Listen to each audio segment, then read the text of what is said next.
And loved ones, the truth is that we are meant to feel right. We are. We human beings were meant to feel good about our lives. We were meant to feel good about our jobs. We were meant to feel good about our relationships. We were meant to feel good about our futures. We were meant to feel a sense of rightness about our life.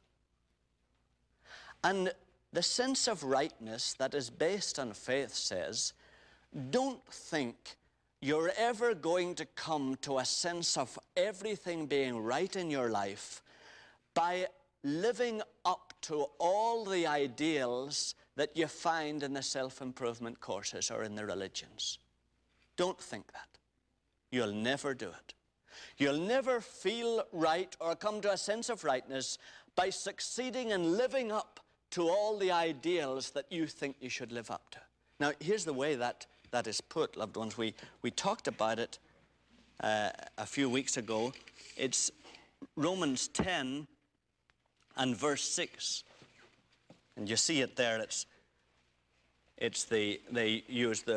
God uses the word righteousness, but it's Romans 10 and verse 6.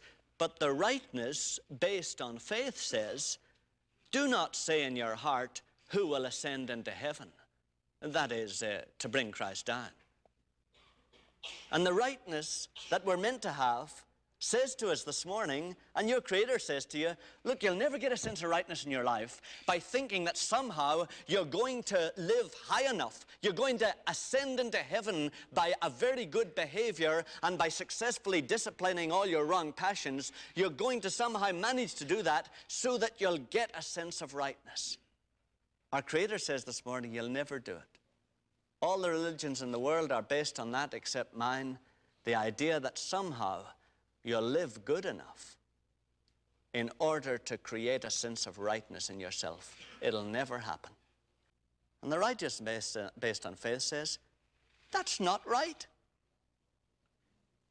If you come in incredible weakness and you go out in unbelievable weakness, and you have a puny coming and a pathetic going, and you can't control either, then it's obvious that you're utterly dependent on the one who sent you here and the one who will receive you when you leave. So everything in between is surely equally dependent upon Him.